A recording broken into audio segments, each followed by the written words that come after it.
જો એમાં પછી નેક્સ્ટમાં છે procedure of formation of company છે, તમને ઘણી વખત 3 માર્ક્સમાં પૂછે તો શોર્ટમાં લખવાનું, 5 માર્ક્સમાં પૂછે તો ડિટેલમાં લખવાનું. જેમ કે 3 માર્ક્સમાં તમને પ્રમોશનવાળું પૂછી શકે, 5 માર્ક્સમાં આખો પ્રોસિજર પૂછી શકે. તો તમારે કંપની સ્ટાર્ટ કરવી હોય ફ્યુચરમાં કોઈ પબ્લિક લિમિટેડ કંપની, તો પહેલાં પ્રમોશન છે. તો પહેલાં તો તમને આઈડિયા આવે કે તમે કઈ ટાઈપની કંપની સ્ટાર્ટ કરશો.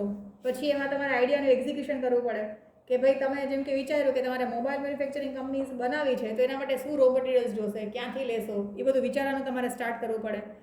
આવો આઈડિયા લેવાવાળા તમે પ્રોમોટર કહેવાય ઇનિશિયલી જે છે. તો એમાં idea of promotion of a company કેવી રીતે સ્ટાર્ટ કરશો, રિસર્ચ અને બધું કરશો. તો promotion is the brain child of the promoter એવું કહી શકાય. પછી પ્રાઇમરી ડિટેલ ઇન્વેસ્ટિગેશન સ્ટાર્ટ કરશો કે રો મટીરિયલ્સ ક્યાંથી લેશો, પછી તમારું જે પણ કંઈ બીજું કરવાનું છે ને, પ્લોટ ક્યાંથી લેશો, જીઆઈડીસીમાં લેશો તો કેટલાનો મળશે ને એ બધું. પછી પ્રાઇમરી ટેસ્ટ કર્યા પછી એનાલિટિકલ ઇવેલ્યુએશન કરે અને ઇન્ફોર્મેશન અબાઉટ કેપિટલ. જેમ કે તમે ઇવેલ્યુએશન કરશો કે કદાચ અહીંયા મોબાઈલ મેન્યુફેક્ચરિંગ કંપની નાખીએ તો આપણે પ્રોફિટ કરશું કે નહીં કરીએ, તો પ્રોજેક્શન આપણે કરવું પડશે. એના માટે આપણે એક્સપર્ટ્સના ઓપિનિયન લીધા હશે કે ભાઈ સાચે જ અહીંયા આવું નાખીએ તો ચાલે ખરું કે નહીં એમ. પછી information about capital, raw material, demand, equipments, facility of transport, એ બધું જ આપણે નાખવું પડશે. તો આ બધી ઇન્ફોર્મેશન આપણે ડિટેલ ઇન્વેસ્ટિગેશન કરશું તો ખબર પડશે. પછી મોબિલાઇઝેશન ઓફ રિસોર્સિસ છે. Promoter has to enter into contracts to obtain land, raw material. જે એકવાર નક્કી થઈ ગયું તો પછી આપણે લેન્ડ, રો મટીરિયલને બધાના કોન્ટ્રાક્ટ કરવા પડશે, જમીનને બધાના કોન્ટ્રાક્ટ આપણે કરવા પડશે. પછી એને આપણે મોબિલિટી ઓફ રિસોર્સિસ કહેવાય ને, જેટલા પૈસા આપણી પાસે છે ઓર કાં તો આપણે એનો હોલ્ડ પર રાખશું કે ભાઈ જો અમે પૈસા ભેગા થશે તો અમારે આ જગ્યા આટલામાં પરચેસ કરશું એવું. પછી ફાઇનાન્શિયલ અરેન્જમેન્ટ કરીએ તો નવી કંપનીમાં આપણે સ્ટાર્ટ કરતા હશું, ડિસાઇડ કરશું કે ક્યાંથી પૈસા લેશું, ઇક્વિપમેન્ટ્સ અને એસેટ્સ ક્યાંથી પરચેસ કરશું, અને શેર્સ ઇસ્યુ કરશું કે ડિબેન્ચર્સ ઇસ્યુ કરશું ને, ડેપ્ટ લેશું કે ઇક્વિટી લેશું. પછી procedure to obtain certificate of incorporation. જો પહેલી વસ્તુ છે પ્રમોશન. પ્રમોશનમાં આપણે બેસિક આઈડિયા નીકાળીએ કે આપણે કેવી રીતે કઈ કંપની સ્ટાર્ટ કરશું, પછી એના માટે કઈ કઈ એક્ટિવિટીઝની જરૂર પડશે અને પૈસા ક્યાંથી લેશું.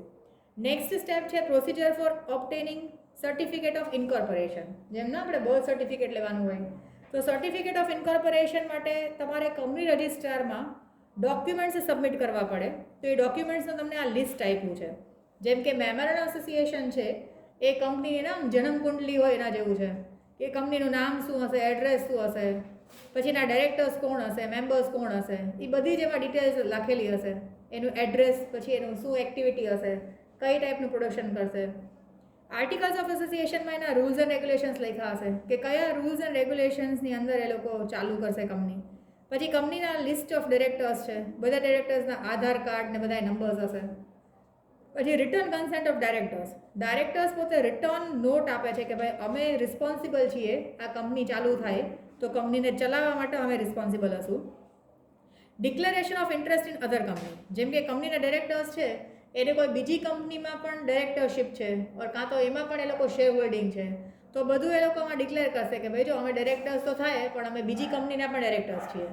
લેટ્સ સે કે આપણે કંપનીમાં મોબાઈલ મેન્યુફેક્ચરિંગ કંપનીમાં કોઈ એક ડાયરેક્ટર છે જે ઓલરેડી સેમસંગ કંપનીમાં પણ ડાયરેક્ટર છે, તો આપણે પોતાને પણ ડર લાગે ને કે ભાઈ જો એ સેમસંગનો ડાયરેક્ટર હશે, એમાં પણ એ ડાયરેક્ટરશિપ હશે, તો હોઈ શકે આપણને કામ આવે ને ઉલટાનું આપણું કામ ખરાબ કરે, એવું થઈ શકે ને. આપણું બિઝનેસ ન ચલાવવું હોય તો એવું બધું પણ કંઈ કરી શકે. તો આપણે ડાયરેક્ટર્સ હોય તો એને ઇન્ટરેસ્ટ પણ બતાવવું પડે. જેમ કે આપણે જ્યાંથી રો મટીરિયલ્સ લેવાના છે એ કંપનીમાં એનો ઇન્ટરેસ્ટ છે, તો એણે આપણને કહેવું પડે. ને તો હોઈ શકે કે એ પોતે એમાંય ડાયરેક્ટર છે એટલે એમાંય ત્યાં સારું લગાડવું હોય એટલે આપણને એમ ધરાડથી કે ભાઈ રો મટીરિયલ્સ તો અહીંયાથી જ લેજો એમ, એટલે એવું બધું પણ થઈ શકે ને. તો જો એને ક્યાંય પણ બીજા કોઈ કંપનીમાં ઇન્ટરેસ્ટ હોય તો એ એનું પણ ડિટેલ્સ આપશે. અને statement of fulfilment of provisions of law. તો કંપનીના આ જે લોકો બધા ડોક્યુમેન્ટ્સ બનાવતા હશે એ લોકોએ કન્ફર્મેશન આપવું પડશે કે કંપની રજિસ્ટ્રારે કંપનીઝ એક્ટની અંદર જે પણ પ્રોસેસ ને જે પણ રૂલ્સ એન્ડ રેગ્યુલેશન્સ કીધા છે એ બધાય અમે ફોલો કર્યા છે.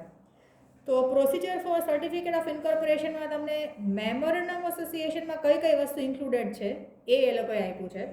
તો પેલું છે નેમ ક્લોઝ, કે કંપની પોતાનું નામ શું રાખશે. પછી પ્રાઇવેટ લિમિટેડ કંપની હશે તો પાછળ પીવીટી લિમિટેડ લાગશે. એકલી પબ્લિક લિમિટેડ કંપની હશે તો ખાલી એલટીડી વર્ડ લાગશે. અને કંપનીના નામ પણ એ લોકો ડિસાઇડ કર્યા હશે, જેમ કે કંપની રજિસ્ટ્રારમાં પણ એ લોકોએ પૂછાયું હશે. હે હા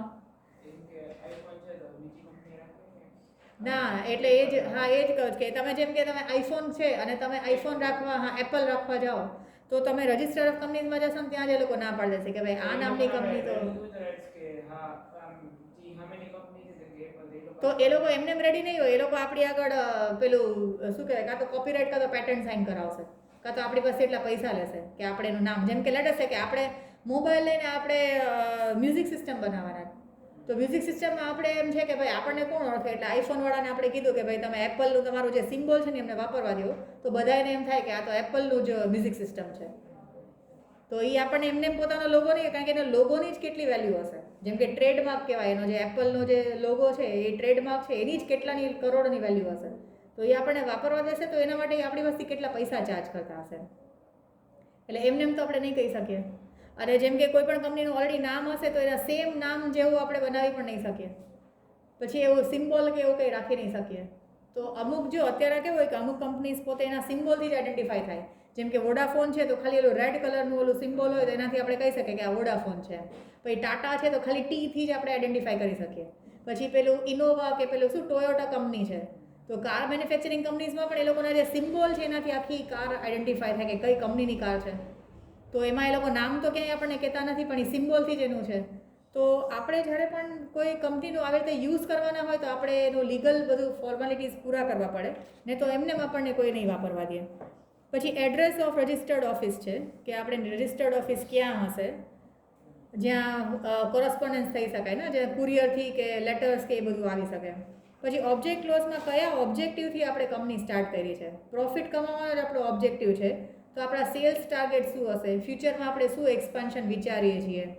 લાયબિલિટી ક્લોઝમાં આપણી કેટલી લાયબિલિટીઝ હશે જેમ કે મેમ્બર્સની લિમિટેડ લાયબિલિટી છે, અનલિમિટેડ લાયબિલિટી છે, લિમિટેડ બાય ગેરંટી છે. તો એ બધી ડિટેલ્સ લાયબિલિટી ક્લોઝમાં લખી હશે. અને કેપિટલ ક્લોઝમાં આપણું ઓથોરાઇઝ્ડ કેપિટલ કેટલું હશે. ઓથોરાઇઝ કેપિટલ મતલબ ને મેક્સિમમ કેપિટલ કે જે આપણે પબ્લિક આગળથી લઈ શકશું થ્રુ આઉટ આપણી લાઈફ ટાઈમમાં. પછી એસોસિએશન ક્લોઝ છે તો મિનિમમ 7 મેમ્બર્સ જે છે અને minimum 2 members in case of private company એ લોકો એક રિટર્ન સ્ટેટમેન્ટ આપશે અને સ્ટેટમેન્ટમાં એ લોકો બતાવશે કે ભાઈ અમે રેડી છીએ આ કંપની ચાલુ કરવા માટે અને કંપનીની બધી જ જવાબદારી અમારા ઉપર. તો આ મેમોરલ એસોસિએશન તમને ઘણી વખત 2 માર્ક્સમાં કે 3 માર્ક્સમાં પૂછે તો મેમોરલ એસોસિએશનમાં કઈ કઈ વસ્તુ ઇન્ક્લુડેડ હોય તો નેમ ક્લોઝ, પછી registered office clause, object clause, liability clause, capital અને એસોસિએશન ક્લોઝ. તો એ બધું તમારે એમાં અંદર લખવું પડે કે MOAમાં શું ડિટેલ્સ હશે. પછી આર્ટિકલ્સ ઓફ એસોસિએશન છે which is called the rules and regulations of the company કે કંપની કયા રૂલ્સ અને ઇન્ટરનલ એડમિનિસ્ટ્રેશન માટેના કયા રૂલ્સ અને રેગ્યુલેશન્સથી એ કંપની ચાલતી હશે. તો એ જે આર્ટિકલ્સમાં જે કીધું હોય એ MOAમાં જે કીધું હશે એના હિસાબથી હશે. તો મેમ્બર્સના રાઇટ્સ છે, શેર છે, પછી શેર ફોરફીચર છે જે 12થમાં આવશે તમારે કે કોઈ શેર હોલ્ડર પૈસા ના આપે તો શું કરવાનું. બોર્ડ ઓફ ડિરેક્ટર્સના શું પાવર હશે. પછી આ ડોક્યુમેન્ટ્સના જે પણ રજિસ્ટ્રેશનની બધી પ્રોસેસ છે તો આર્ટિકલ્સ ઓફ એસોસિએશનમાં બધા rules and regulations of the company હશે. પછી લિસ્ટ ઓફ ડિરેક્ટર્સ હશે. So list of persons who are ready to work as directors are to be registered before register of companies along with their names, address, age, business, nationality. Minimum one person must be as a female director in the board of directors. તો અત્યારે આવા rules આવી ગયા છે તો list of directors જે છે એમાં બધું જ એ લોકોની ડિટેલ્સ લખેલી હશે. રિટર્ન કન્સેન્ટ ઓફ ડિરેક્ટર્સમાં ડિરેક્ટર્સ પાસે આપણે રિટર્ન ફોર્મ લીધું હશે કે એ લોકો રેડી છે ડાયરેક્ટર થવા માટે અને એ લોકો કામ પણ બરાબર કરશે. Declaration of interest in other company. જો ડિરેક્ટર્સને કોઈ બીજી કંપનીમાં કાંઈ ઇન્ટરેસ્ટ હોય જેની સાથે આપણે ડીલ કરવાના છીએ તો આ લોકો પહેલેથી આપણને કહી દે પછી એમ ન થાય કે એ લોકો ઇન્ટરનલી પોતે પ્રોફિટ્સ કમાઈ લે એમાંથી. અને statement of fulfilment of provision of law કે આપણે રજિસ્ટર ઓફ કંપનીઝને એવું કન્ફર્મેશન આપીએ છીએ કે કંપનીઝ એક્ટમાં કે સેબીમાં કે રજિસ્ટર ઓફ કંપનીઝે જે તે રૂલ્સ એન્ડ રેગ્યુલેશન્સ પ્રોવાઈડ કર્યા છે એ પ્રમાણે આપણું પેપર વર્ક જે છે એ બધું કમ્પ્લીટ છે અને જો એ કમ્પ્લીટ નહીં હોય તો અમે રિસ્પોન્સિબલ હશું. સો નેસેસરી રજિસ્ટ્રેશન ફી ને બધું એ લોકોએ નાખ્યું હશે અને આ બધા જે ડોક્યુમેન્ટ્સ સબમિટ કરશે એ પછી કંપની રજિસ્ટ્રારને એવું લાગે કે ભાઈ ના કંપની ચાલુ કરે તો કંઈ વાંધો નથી અને બધા રિસ્પોન્સિબલ પર્સન્સ જ છે જે આ કંપની ચલાવશે તો કંપની આપણને સર્ટિફિકેટ ઓફ ઇન્કોર્પોરેશન આપશે ના બર્થ સર્ટિફિકેટ આપે એના જેવું કહી શકાય કે કયા દિવસથી આપણે કંપની લીગલી ચાલુ કરી શકીએ અને આ જે સર્ટિફિકેટ ઓફ ઇન્કોર્પોરેશન છે એને આપણે date of commencement of the company કહી શકાય. Sorry Registrar of issues a certificate of incorporation after completing this procedure. The date which is stated in the certificate of incorporation is considered as the date of commencement of a company. કયા દિવસે company ચાલુ થઈ. પછી along with issue of certificate of incorporation આપણે certificate of commencement of business પણ લેવું પડે, પણ એની પહેલાં તમને આપ્યું છે કે કંપની રજિસ્ટર ઓફ કંપનીઝ આપણને એના corporate identification number CIN number આપશે. જેમ આપણે કેમ નોર્મલ પર્સનને પાન નંબર હોય, પરમનન્ટ અકાઉન્ટ નંબર હોય, એવી રીતે કંપનીઝમાં આપણને કોર્પોરેટ આઈડેન્ટિફિકેશન નંબર હશે. એ કંપનીનો પણ પોતાનો નંબર હશે. જેમ કે તમે સ્કૂલ કહો કે હોસ્પિટલ કહો કે આ ચેરિટેબલ ઇન્સ્ટિટ્યુશન કહો, તો આપણી સ્કૂલ હશે તો સ્કૂલમાં પણ તમે તમારી જે પેલી હશે ને એમાં પણ એનો રજિસ્ટ્રેશન નંબર લખેલો હશે. તો બધાનો રજિસ્ટ્રેશન નંબર હોય જે લીગલ એન્ટિટીઝ હશે એનો. તો બધા ડોક્યુમેન્ટ્સમાં બધા નંબરને બધું એ લોકોએ બતાવવું પડે કંપની ચાલુ થાય ત્યારથી લઈને અને વાઇન્ડિંગ અપ કે પૂરી થાય ત્યાં સુધી. Private company can start business after completing this procedure. એટલે પ્રાઇવેટ કંપનીને ખાલી સર્ટિફિકેટ ઓફ ઇન્કોર્પોરેશન મળી જાય તો કંપની ચાલુ થઈ જાય. જ્યારે પબ્લિક લિમિટેડ કંપનીમાં પહેલાં સર્ટિફિકેટ ઓફ ઇન્કોર્પોરેશન મળે, પછી certificate of commencement of business મળે, પછી જ થઈ શકે. સો પ્રાઇવેટ કંપની કેન સ્ટાર્ટ કરી શકે, પણ પબ્લિક લિમિટેડ કંપનીમાં એ લોકોને મિનિમમ સબસ્ક્રિપ્શન ને બધું ફૂલફિલ કરવું પડશે પ્રોસ્પેક્ટસ ઇસ્યુ કરીને. એ પછી જ એ લોકોને કંપની જે છે એ સ્ટાર્ટ કરી શકાશે. પછી આ જે ડિફરન્સીસ છે એ તમે બરાબર જોઈ લેજો. એમાં ડિફરન્સીસ પણ તમને 3 માર્ક્સમાં કે 4 માર્ક્સમાં કે 5 માર્ક્સ સુધીમાં પૂછે છે. અને લાસ્ટમાં તમારા અહીંયા બધા પેજ નંબર્સ છે, એટલે હોય તો આ વિડીયો પોઝ કરીને જોઈ લેજો. અહીંયા બધાના ક્વેશ્ચન આન્સર્સના પેજ નંબર્સ લખેલા છે અને એક અહીંયા પણ લખેલા છે. એટલે કયા પેજ પર કયા આન્સર્સ છે એ તમે એમાંથી જોઈ શકો.